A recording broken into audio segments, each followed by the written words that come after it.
വയനാട് ജില്ലാ പഞ്ചായത്ത് അധ്യക്ഷനായ സംഷാദ് മരിക്കാറാണ് ഇന്ന് നമുക്കൊപ്പം ലീഡേഴ്സ് മോർണിംഗിൽ എത്തിയിരിക്കുന്നത്. ശ്രീ സംഷാദ് മരിക്കാർ, നമസ്കാരം. Good morning. ഹലോ മലയാളത്തിലേക്ക് സ്വാഗതം.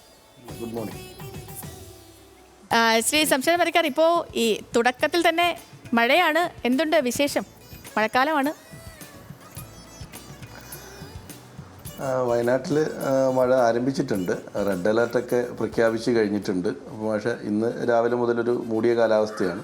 അപ്പോൾ വയനാട്ടിലിപ്പോൾ മഴ എന്ന് പറയുമ്പോൾ നമുക്കൊരു പേടിയാണ്. കഴിഞ്ഞ ജൂലൈ 30 നമ്മുടെ ഏറ്റവും വലിയ ലാൻഡ് സ്ലൈഡ് ഉണ്ടായത്. അപ്പോൾ അതിന് ശേഷം സ്വാഭാവികമായി മഴ എന്ന് പറയുമ്പോൾ ഉള്ളൊരു ഭയം എല്ലാവരിലും ഉണ്ട്. പക്ഷെ അത് പരമാവധി ഇല്ലാതെയാക്കണം, എല്ലാ പ്രിക്കോഷൻസും എടുക്കണം എന്നുള്ളതാണ്. അപ്പോൾ നമ്മളതുമായി ബന്ധപ്പെട്ട എല്ലാ തരത്തിലും മീറ്റിങ്ങുകൾ കൂടുകയും പഞ്ചായത്തും റവന്യൂ മറ്റു വകുപ്പുകളൊക്കെ ഏകോപിപ്പിച്ചുകൊണ്ട് നമ്മൾ മുന്നോട്ട് പോകുന്നുണ്ട്. പ്രത്യേകിച്ച് മഴയുടെ അളവ് കൃത്യമായി മെഷർ ചെയ്യാൻ വേണ്ടി നമ്മൾ തീരുമാനിച്ചു. അപ്പോൾ വയനാട്ടിലൊരു 250ഓളം സ്ഥലങ്ങളിൽ നിന്ന് ഓരോ ദിവസവും മഴയുടെ അളവ് അപ്ഡേറ്റ് ചെയ്യും. അത് അപ്ഡേറ്റ് ചെയ്യുമ്പോൾ വെച്ചാൽ നമുക്ക് ആ മഴയുടെ ചില പ്രദേശങ്ങളിൽ ഒരു ലിമിറ്റിനപ്പുറം മഴ പെയ്ത് കഴിഞ്ഞാൽ നമ്മൾ ശ്രദ്ധിക്കേണ്ട ചില സ്ഥലങ്ങളുണ്ട്. അപ്പോൾ അങ്ങനെ ആ ലിമിറ്റ് എത്തിക്കഴിഞ്ഞ് കഴിഞ്ഞാൽ നമുക്ക് അവിടെ ശ്രദ്ധിക്കാനും ക്യാമ്പുകൾ ഓപ്പൺ ചെയ്യാനും ആളുകളെ മാറ്റാനും ഒക്കെയുള്ള സൗകര്യമൊക്കെ നമ്മൾ ചെയ്തിട്ടുണ്ട് നിലവിൽ. ഈ മുന്നറിയിപ്പും കാര്യങ്ങളൊക്കെ നൽകി കഴിഞ്ഞോ ശ്രീ സംഷാദ് മരിക്കാർ? അങ്ങനെ ഒരു ഭയപ്പെടേണ്ട ഒരു സാഹചര്യമൊക്കെ ഉണ്ടോ? നിലവിൽ അങ്ങനെ ഭയപ്പെടേണ്ട ഒരു സാഹചര്യമില്ല. കാരണം നമുക്ക് മഴയുടെ അളവ് ആണ് നമ്മുടെ ഒരു പ്രശ്നം. കാരണം പല സ്ഥലത്ത് പല രീതിയിൽ മഴ പെയ്യും. അപ്പോൾ നമുക്ക് ചെറിയ ചെറിയ മേഖലകളിൽ ഞങ്ങൾക്ക് പ്രയാസമുണ്ട്. ഒരു 6-7 സ്ഥലങ്ങളിൽ അവിടെ നമുക്കൊരു ലിമിറ്റ് ഉണ്ട് മഴയ്ക്ക്. അത് കഴിഞ്ഞ് പെയ്യുന്ന മഴ നമ്മൾ വളരെ ശ്രദ്ധിക്കേണ്ടതാണ്. ഇപ്പോൾ മുണ്ടക്കയിലും ചൂരൽമലയിലും ആയിരുന്നെങ്കിൽ ഉരുൾപൊട്ടലിൻ്റെ തലേന്ന് വരെ പെയ്ത മഴയുടെ അളവും അന്ന് പെയ്ത മഴയും കൂടി കൂട്ടുമ്പോൾ കുറച്ച് ലാർജാണ്. അപ്പോൾ അതുപോലെ നമ്മളിപ്പോൾ ശ്രദ്ധിക്കണം ഓരോ സ്ഥലത്തും മഴ പെയ്യുന്നതിൻ്റെ അളവ്. അപ്പോൾ അത് നമുക്കെല്ലാം ഗവൺമെൻറ്റിൻ്റെ സംവിധാനത്തിൽ മാത്രം ഉപയോഗിച്ചുകൊണ്ടൊന്നും ആ മഴയളവ് എടുക്കാൻ പറ്റില്ല. അപ്പോൾ നമ്മൾ NGOകളുടെ സഹായം, ആളുകളുടെ സഹായമൊക്കെ തേടി വയനാട്ടിൽ തന്നെ 250-ലധികം സ്ഥലങ്ങളിൽ ഒരേ ദിവസം നമ്മൾ മഴ അളക്കും. ആ മഴയുടെ അളവ് രാവിലെ ആളുകൾ അപ്ഡേറ്റ് ചെയ്യും. അപ്പോൾ ആ പ്രദേശത്ത് എത്ര മഴ വന്നു എന്ന് നമുക്കറിയാൻ പറ്റും. ഇനി എത്ര വന്നാലാണ് ഒരു പ്രയാസം ഉണ്ടാവുക എന്നറിയാൻ പറ്റും. അങ്ങനെ അല്ലാതെ പേടിക്കേണ്ട ഒരു പാനിക്കായ സ്ഥലമൊന്നുമല്ല. മഴയെ ആസ്വദിക്കാൻ ഏറ്റവും കൂടുതൽ ടൂറിസ്റ്റുകൾ വന്നുകൊണ്ടിരുന്നൊരു ജില്ലയാണ്.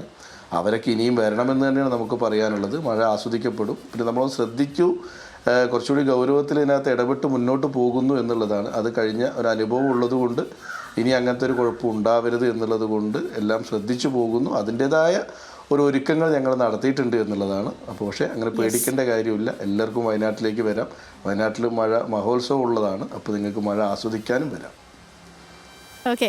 ശ്രീ സംഷാദ് മരിക്കാർ, ഇനി നമ്മൾ ഈ മനുഷ്യ വന്യജീവി സംഘർഷങ്ങളുമായി ബന്ധപ്പെട്ടുള്ള കാര്യങ്ങളിലേക്ക് പോവുകയാണെങ്കിൽ ഈ വയനാട്ടിലൊക്കെ ഇത് നിത്യേന എന്നുള്ള ഇപ്പോൾ ഏറ്റവും ഒടുവിലെ ഒരു വാർത്ത വരുന്നത് പാലക്കാടാണ്. അവിടെ പാലക്കാട് വീണ്ടും ഒരു പുലി സാന്നിധ്യം എന്ന് പറഞ്ഞ വാർത്ത വന്നുകൊണ്ടിരിക്കുന്ന ഒരു സമയമാണ്. കാളികാവിൽ ദൗത്യം കഴിഞ്ഞ 9 ദിവസം ദൗത്യം നടന്നുകൊണ്ടിരിക്കുന്നു. ഇനിയും ആ നരഭോജിക്കടുവയെ പിടികൂടാൻ കഴിഞ്ഞിട്ടില്ല. ബത്തേരിയിൽ ഈ കടുവ സാന്നിധ്യമുണ്ട്. അതുപോലെ ഇന്നലെ മുള്ളൻകൊല്ലിയിലൊക്കെ നമ്മൾ വലിയ പ്രതിഷേധമൊക്കെ കണ്ടതിന് ശേഷമാണ് വനം വകുപ്പ് ഒരു കൂട് സ്ഥാപിക്കാനെങ്കിലും തയ്യാറായത്.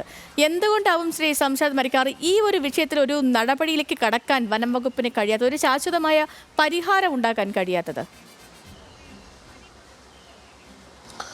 വന്യമൃഗശല്യം വയനാടിനെ സംബന്ധിച്ചിടത്തോളം മലയോര മേഖലയെ സംബന്ധിച്ചിടത്തോളം വളരെയധികം വർദ്ധിച്ചു വരുന്നൊരു കാലഘട്ടമാണ്. അതിന് പല കാരണങ്ങളുണ്ട് എന്നുള്ളതൊരു യാഥാർത്ഥ്യമാണ്. ഒന്ന്, ഈ വന്യമൃഗങ്ങളുടെ എണ്ണത്തിൽ ക്രമാതീതമായ വർധനവുണ്ട്. അതൊരു യാഥാർത്ഥ്യമാണ്. അത് നമ്മൾ ചിലപ്പോൾ ചില സർവേയൊക്കെ എടുക്കുമ്പോൾ എണ്ണം കുറഞ്ഞു എന്നൊക്കെ പറഞ്ഞാലും എണ്ണം വലിയ രീതിയിൽ വർദ്ധിച്ചിട്ടുണ്ട്. അതൊരു യാഥാർത്ഥ്യമാണ്. 2, നമ്മുടെ കയ്യിലുള്ള നമ്മുടെ ഫോറസ്റ്റ് ഡിപ്പാർട്ട്മെൻറ്റിന് എക്യുപ്ഡ് ആക്കുക നമ്മൾ എല്ലാ സമയത്തും പറയാറുണ്ട്. നിലവിൽ നമുക്ക് തന്നെ പല സ്ഥലത്തും ഉദ്യോഗസ്ഥരുണ്ടാവില്ല, ആവശ്യത്തിനുള്ള ഉപകരണങ്ങൾ ഉണ്ടാവില്ല, അവർക്ക് പോയി നോക്കാനുള്ള വാഹന സൗകര്യം ഉണ്ടാവില്ല. അങ്ങനത്തെ പല പ്രശ്നങ്ങളുണ്ട്. പക്ഷെ അതൊരു സീരിയസ് ആയി നമ്മൾ ഇടപെടേണ്ടതാണ്. ഒരു സർക്കാരിൻ്റെ ഏറ്റവും വലിയ പ്രയോറിറ്റി എന്ന് പറഞ്ഞാൽ ആ നാട്ടിൽ ജീവിക്കുന്ന മനുഷ്യൻ്റെ ജീവനും സ്വത്തും സംരക്ഷിക്കുക എന്നത് തന്നെയാവണം, പ്രത്യേകിച്ച് മലയോര മേഖലയിൽ. അപ്പോൾ നമുക്ക് നമ്മളുടെ ഫോറസ്റ്റ് ഡിപ്പാർട്ട്മെൻറ്റിനെ കൂടുതൽ ആധുനികവൽക്കരിക്കേണ്ട ആവശ്യമുണ്ട്. അതിന് ഫണ്ടിൻ്റെ ആവശ്യമുണ്ട്. അത് കൃത്യമായി പ്രൊവൈഡ് ചെയ്യുന്നില്ല എന്നുള്ളത് വയനാട്ടിൽ നിരന്തരമായ ആക്ഷേപമാണ്. ഇപ്പോൾ നമ്മൾ തന്നെ പറയാറുണ്ട്, തെർമൽ ഡ്രോണൊക്കെ മറ്റുള്ള സ്റ്റേറ്റുകൾ ഉപയോഗിക്കുന്നുണ്ട്. തെർമൽ ഡ്രോൺ നമുക്കുണ്ടെങ്കിൽ ഈ രാത്രിയിലെ സെർച്ചിങ്ങിന് ഏറ്റവും നന്നായി ഉപയോഗിക്കാൻ പറ്റുന്നത്. പക്ഷേ 5 ലക്ഷം 6 ലക്ഷം രൂപയ്ക്ക് അതിന് വില വരും. നമ്മളിപ്പോൾ ഒന്ന് CSR ഫണ്ട് ഉപയോഗിച്ചിട്ടാണ് വയനാട്ടിൽ വാങ്ങിയത്.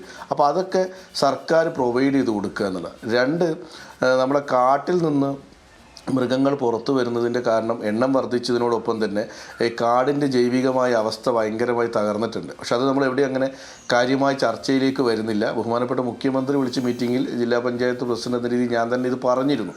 കാരണം നീലഗിരി ബയോസ്ഫിയറിൽ ഏകദേശം 30 മുതൽ 40% വരെ ഈ അധിനിവേശ സസ്യങ്ങൾ വരികയും അത് കാരണം മറ്റു മരങ്ങളും പുല്ലുകളും ഇല്ലാതിരിക്കുകയും അത് മൃഗങ്ങളെ ബാധിക്കുകയൊക്കെ ചെയ്തിട്ടുണ്ട്. അപ്പോൾ അത് തമിഴ്നാട് അവരത് മുറിച്ചു മാറ്റി തുടങ്ങിയിട്ടുണ്ട്. അപ്പം നമ്മളും ഇപ്പോൾ അതങ്ങനെ തുടങ്ങിയിട്ടുണ്ട്. പക്ഷെ അതൊന്നൊരു കുറച്ചുകൂടി സമയമെടുക്കും അതൊക്കെ ഒന്ന് പൂർത്തിയാക്കാൻ. അപ്പോൾ അധിനിവേശ സസ്യങ്ങൾ വളർച്ച, അത് കാടിനെ ബാധിച്ചത്, അതിൻ്റെ ജൈവികത നഷ്ടപ്പെട്ടത്, ഈ തേക്ക് യൂക്കാലിപ്സൊക്കെ മുറിച്ചു മാറ്റി സ്വാഭാവിക വനമാക്കി കൊടുക്കണം. അതിനോടൊപ്പം പ്രൊട്ടക്ഷൻ വേണം. അത് പ്രൊട്ടക്ഷൻ എന്ന് പറയുന്നത് സോളാർ ഫെൻസിങ് മാത്രമല്ല, ഏത് രീതി ഓരോ സ്ഥലത്തിനും ഓരോ പ്രത്യേകതയാണ്. ഇപ്പോൾ ട്രെഞ്ച് നിർമ്മിക്കേണ്ട സ്ഥലം ഉണ്ടാവും, കൽമതിൽ കെട്ടേണ്ട സ്ഥലം ഉണ്ടാവും, അല്ലെങ്കിൽ സോളാർ ഫെൻസിങ് ചെയ്യേണ്ട സ്ഥലം ഉണ്ടാവും, ക്രാഷ് കാർഡ്, ഹാങ്ങിങ് ഫെൻസ്.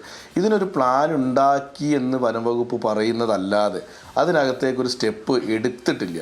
അതാണ് ശ്രീ സംശയം. ഇപ്പോൾ നമ്മൾ ഈ കാട്ടുമൃഗങ്ങളുടെ പ്രത്യേകിച്ച് ഈ വന്യമൃഗ ആക്രമണങ്ങളിലൊക്കെ ഒരു മനുഷ്യന്റെ ജീവനൊക്കെ നഷ്ടപ്പെടുന്ന ഒരു സാഹചര്യങ്ങൾ വരുമ്പോൾ അവിടെ ജനകീയ പ്രക്ഷോഭങ്ങൾ ഉണ്ടാകുന്നു.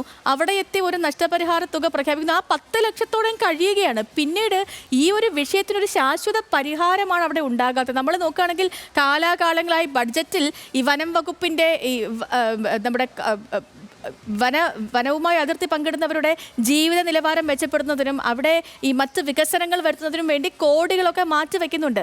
ഈ കോടികളൊക്കെ എവിടെ പോകുന്നു എന്നതും ഒരു ചോദ്യമല്ലേ ശ്രീ സംശാദ് പരിക്കാർ? തീർച്ചയായും വയനാട്ടിലാണ് അതിൻ്റെ ഏറ്റവും വലിയ ബുദ്ധിമുട്ട് അനുഭവിക്കുന്നത്. വയനാട്ടിൽ അത്രയും സ്ഥലങ്ങളിൽ ഈ പ്രൊട്ടക്ഷൻ വേണം. അതിന് MLA-മാർ അവരുടെ പണം ഉപയോഗിക്കുന്നുണ്ട്. നമുക്ക് CSR പണം കണ്ടെത്താം, സർക്കാരിൻ്റെ പണം ഉപയോഗിക്കുക. പക്ഷേ ഇതിൻ്റെ ഒരു പ്ലാൻ എക്സിക്യൂട്ട് ചെയ്യേണ്ടത് സത്യത്തിൽ ഫോറസ്റ്റാണ്. അവർക്കാണ് ഓരോ സ്ഥലത്തെയും പ്രത്യേകത അനുസരിച്ച് അവിടെ എന്ത് തരത്തിലുള്ള മിറ്റിഗേഷൻ മെത്തേഡാണ് ഉപയോഗിക്കേണ്ടതെന്ന് അറിയാം. ഇവരൊരു പ്ലാൻ ഉണ്ട് എന്ന് പറയാൻ തുടങ്ങിയിട്ട് ഒരു കൊല്ലമായി. ആ പ്ലാൻ അപ്രൂവ് ചെയ്തു വെച്ചാൽ ഇല്ല. അപ്പോൾ അവരുടെ വകുപ്പിൻ്റെ ഉദ്യോഗസ്ഥർ തന്നെ അപ്രൂവ് ചെയ്യാത്തൊരു പ്ലാനാണ് അവരുടെ കയ്യിലുള്ളത്. അതല്ല വേണ്ടത്. ഇപ്പം ഇന്നലെ കേന്ദ്രത്തിൽ നിന്നൊരു സംഘം വന്ന് വയനാട്ടിൽ പഠനവും പരിശോധനയൊക്കെ നടത്തുന്നുണ്ട്. അതുകൊണ്ടൊന്നും കാര്യമില്ല. നമുക്കൊരു പ്ലാൻ വേണം, ഇത് എക്സിക്യൂട്ട് ചെയ്യണം. ഇതിനകത്ത് നല്ല രീതിയിലുള്ള പെട്രോളിംഗ് സൗകര്യങ്ങൾ ഉണ്ടാവണം. അത് എപ്പോഴും ഒബ്സർവ് ചെയ്യണം. നമ്മൾ തന്നെ പറഞ്ഞിട്ടുണ്ട്, പഞ്ചായത്തിലെ വാർഡുകൾ അടിസ്ഥാനത്തിൽ ഒരു കമ്മിറ്റി രൂപീകരിച്ച് ആ വാർഡിലുള്ള ഇപ്പോൾ ക്രാഷ് കാർഡോ അല്ലെങ്കിൽ തൂക്കുവേലിയുടെ ഒരു പ്രൊട്ടക്ഷനോ അതിൻ്റെ സേഫ്റ്റിയൊക്കെ നോക്കേണ്ട ഉത്തരവാദിത്തം അവിടുത്തെ ആളുകളെ കൂടി ഉപയോഗിക്കുക, ജനകീയം കൂടി ആക്കാം. പക്ഷെ അതിനൊന്നും വനംവകുപ്പ് മുന്നോട്ട് വരുന്നില്ല എന്നുള്ളത്. ഇപ്പോൾ നമ്മൾ നൂൽപ്പുഴയിലൊരു മരണം ഉണ്ടായി, ആന ആക്രമിച്ചിട്ട്. അപ്പോൾ ആ മരണത്തിൻ്റെ ഒരു പ്രയാസം എന്ന് പറഞ്ഞു കഴിഞ്ഞാൽ 1 കിലോമീറ്റർ ദൂരം ഫെൻസിങ് ചെയ്യാൻ ബാക്കിയുണ്ട്. 1 കിലോമീറ്റർ ബാക്കി ചെയ്തതാണ്. ആ 1 കിലോമീറ്റർ ചെയ്യാത്ത സ്ഥലത്തുകൂടിയാണ് ആന വന്നത്. ആ 1 കിലോമീറ്റർ കൂടി ചെയ്തിരുന്നെങ്കിൽ അവരങ്ങനെ ഒരു അപകടം നമുക്കവിടെ ഉണ്ടാവില്ലായിരുന്നു. അത് അന്ന് വനം വകുപ്പിൻ്റെ DF അവിടെ വരുമ്പോൾ അദ്ദേഹത്തിൻ്റെ ശ്രദ്ധയിൽപ്പെട്ടിട്ടില്ല എന്നൊക്കെയാണ് അദ്ദേഹം പറയുന്നത്. അപ്പോൾ ഒരു ഉത്തരവാദിത്തത്തിൻ്റെ ഒരു കുറവ് വനം വകുപ്പിനുണ്ട്. അത് തിരിച്ച് വനം വകുപ്പ് ഒരു കുറച്ചുകൂടി പ്രയോറിറ്റി നിശ്ചയിച്ച് ഇടപെട്ട് ഫണ്ട് ലഭ്യമാക്കി അതെല്ലാവരും, ഞാൻ പറഞ്ഞത് MLA-യും MP-യും CSR-ഉം മറ്റു പഞ്ചായത്തുകളും ആർക്കൊക്കെ എടുക്കാൻ മനുഷ്യനെ സംരക്ഷിക്കുക എന്നുള്ളതാണ് ആത്യന്തികമായ കാര്യം. അത് ചെയ്യാൻ ഇപ്പോൾ വയനാട്ടിൽ ചെയ്യാൻ നമ്മൾ തയ്യാറ്. വയനാട്ടിലിപ്പോൾ താങ്കൾ പറഞ്ഞ പോലെ മാനന്തവാടിയിൽ പിലാക്കാവ് അറിയാം നമുക്ക്, രാധയുടെ ഒരു മരണവുമായി ബന്ധപ്പെട്ട് വലിയ തരത്തിലുള്ള സമരങ്ങൾ നടന്ന അവിടെ ഇപ്പോൾ പുലിയുടെ സാന്നിധ്യം, കബനിഗിരിയിൽ പുലിയുടെ സാന്നിധ്യം, കൽപ്പറ്റയിൽ പുലിയുണ്ട്, ബത്തേരിയിലുണ്ട്. അപ്പോൾ ഇനിയിപ്പോൾ കുറച്ചുകൂടി കഴിയുമ്പോൾ അത് കൂടും. അപ്പോൾ അത് കൂടുന്നതിന് മുമ്പ് തന്നെ കൂട് വെച്ച് പിടിച്ച് അവിടെ നിന്ന് മാറ്റി പെട്രോളിംഗ് ശക്തമാക്കി ആളുകൾക്കൊരു ധൈര്യം കൊടുക്കേണ്ടത് ആളുകൾക്ക് വീട്ടിൽ നിന്ന് പുറത്തേക്ക് ഇറങ്ങാനോ അവർക്കൊരു തൊഴിലെടുക്കാനോ അതല്ലെങ്കിൽ ഈ കുഞ്ഞു മക്കൾക്കൊന്ന് സ്കൂളിൽ പോകാൻ പോലും ഭയത്തോടെ മാത്രം പുറത്തിറങ്ങേണ്ടി വരുന്ന ഒരു സാഹചര്യമാണ് കാലാകാലങ്ങളായി മലയോര മേഖലയിൽ പ്രത്യേകിച്ച് വയനാടൊക്കെ നിലനിൽക്കുന്നത്. അതിനൊരു ശാശ്വത പരിഹാരം എന്താണ് ഉണ്ടാകാത്തത്? ശാശ്വതമായി ഉണ്ടായില്ലെങ്കിൽ പോലും ഒരു പരിഹാരം വേണമല്ലോ ഈ ഒരു വിഷയത്തിൽ. ഇപ്പോൾ നമുക്കറിയാവുന്നത് പോലെ ഇപ്പോൾ വന നിയമങ്ങളിൽ പലതും കാലഹരണപ്പെട്ട നിയമങ്ങളൊക്കെയാണ്. അതിപ്പോൾ കേരള സർക്കാർ മാത്രം വിചാരിച്ചാൽ പോലെ അത് കേന്ദ്രത്തിൻ്റെയും കൂടി പരിഗണനയിലുള്ളതാണ്. അപ്പോൾ ഈ നിയമങ്ങൾ പരിഷ്കരിക്കാൻ അല്ലെങ്കിൽ ഈ ഒരു വിഷയത്തിൽ ഒരു പരിഹാരം ഉണ്ടാക്കാൻ ജില്ലാ ഭരണകൂടം മുന്നോട്ട് വെക്കുന്ന നിർദ്ദേശങ്ങൾ എന്തൊക്കെയാണ് ശ്രീ സംശാദ് പരിക്കാർ? നമ്മൾ ഇതുമായി ബന്ധപ്പെട്ട് ഈ നിയമങ്ങളിൽ ഒരു മാറ്റം ഉണ്ടാകണം. കഴിഞ്ഞ തവണയുണ്ടായിരുന്ന കേന്ദ്ര വനം പരിസ്ഥിതി മന്ത്രി വയനാട് സന്ദർശിക്കുകയും അദ്ദേഹമുള്ള മീറ്റിങ്ങിൽ നമ്മൾ ഈ ആവശ്യം ഉന്നയിച്ചതാണ്. പക്ഷെ അവർ വളരെ ഉറപ്പോടുകൂടി പറയുന്നത് ഈ വന നിയമങ്ങളിൽ മാറ്റം വരുത്താൻ ഉദ്ദേശിക്കുന്നില്ല എന്നാണ് കേന്ദ്ര സർക്കാരിൻ്റെ നയം. പക്ഷെ അത് തിരുത്തണം. അത് കാലഹരണപ്പെട്ടത് മാറ്റി മുഴുവൻ നിയമവും മാറ്റണം എന്നല്ല, മനുഷ്യർ ജീവിക്കത്തക്ക രീതിയിലുള്ള കാര്യങ്ങൾ ഉൾപ്പെടുത്തിക്കൊണ്ടുള്ള ചില മാറ്റങ്ങളുണ്ടാകണം. ഈ മനുഷ്യൻ എന്നുള്ളൊരു വാക്ക് ഈ നിയമത്തിനകത്തില്ല എന്നുള്ളതാണ്. ഈ വന നിയമവുമായി ബന്ധപ്പെട്ട് അങ്ങനെ ഒരു വാക്കേ ഇല്ല.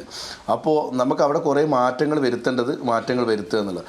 രണ്ട്, നമുക്ക് ഈ പറഞ്ഞ പ്രൊട്ടക്ഷൻ, അത് ക്രാഷ് ഗാർഡോ കൽമതിലോ എന്തോ അതിനൊരു പ്ലാൻ ഉണ്ടാക്കിയിട്ടുണ്ടെങ്കിൽ, ഇപ്പോൾ വയനാട്ടിലുണ്ട് പക്ഷെ അത് അംഗീകരിക്കപ്പെട്ടിട്ടില്ല, ആ പ്ലാൻ ഉണ്ടാക്കിയതിന് ശേഷം നമ്മൾ കൃത്യമായി അവിടെ അത്തരം സംവിധാനങ്ങൾ ഒരുക്കി അതിനെ കൃത്യമായി മോണിറ്റർ ചെയ്യുക എന്നുള്ളതാണ്.